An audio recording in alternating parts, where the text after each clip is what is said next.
আমরা সুরভি নামে একটা প্রতিষ্ঠানের কথা হয়তো অনেকেই জানি।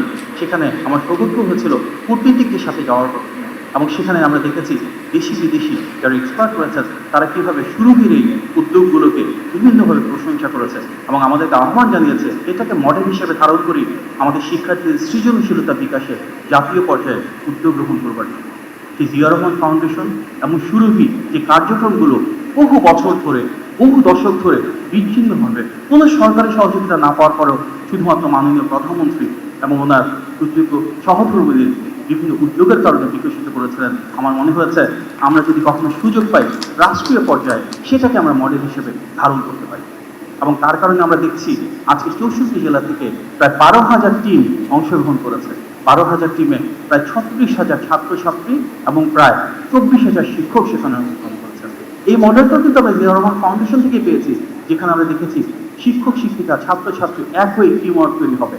ছাত্রদের সাথে, ছাত্রীদের সাথে, শিক্ষকদের সাথে এবং শিক্ষার্থীদের সাথে কোনো বিভেদ থাকবে না, হয় না, এই সম্পর্ক গড়ে উঠবে সেটি ভালোবাসা।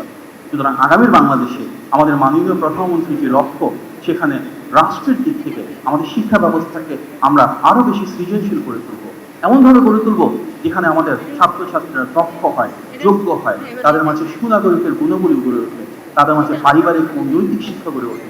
আমরা বিশ্বাস করি আগামীর বাংলাদেশ বিনির্মাণ করবে তারাই, সেখানে আমাদের শিক্ষার্থী কেউ স্কাউটের সাথে ইনভলভ থাকবে, কেউ গার্লস গাইড করবে, কেউ বিএনসিসি করবে, কারো হয়তো ড্রয়িং করতে ভালো লাগে সে সেটাই করবে, কারো ডিবেট করতে ভালো লাগে, কারো আবৃত্তি করতে ভালো লাগে, কারো কোরআন তেলাওয়াত করতে ভালো লাগে, কিংবা কারো স্পোর্টস করতে ভালো লাগে। আমরা আমাদের প্রতিটি শিক্ষার্থীকে সেই সুযোগ দিতে চাই।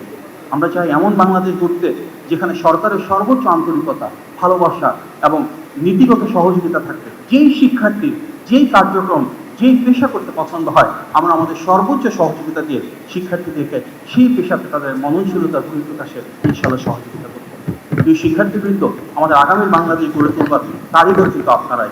আর এই কারিগর বিনির্মাণ যারা করবেন, সেক্ষেত্রে আমরা কাণ্ডার হিসেবে গড়ে তুলতে পারি আমাদের শিক্ষকদের, আমাদের শিক্ষার্থী, শিক্ষক সবাই মিলে এক হয়ে ইনশাআল্লাহ মাননীয় প্রধানমন্ত্রীর যে লক্ষ্য, সেই আগামীর বাংলাদেশটাকে আমাদেরকে গড়ে তুলতে হবে, যেখানে একদিকে যেমন আমাদের সেই নীতিমালা থাকবে যেখানে মেধার বিকাশ হবে, একই সাথে আমরা সেই বাংলাদেশ গড়ে তুলবো যেখানে পাঠ্যক্রমটাকে আরো আধুনিক করে তুলবো। কারণ এই বাংলাদেশে যদি আমরা বিশ্ব মানচিত্রে মাথা উঁচু করে এগিয়ে যেতে চাই, তাহলে আমাদের যে ডেমোগ্রাফিক ডিভিডেন্ড রয়েছে, একটা বিপুল পরিমাণ তরুণ প্রজন্ম রয়েছে, তাদের আকাঙ্ক্ষাকে ধারণ করে রাষ্ট্র বিনির্মাণ হবে।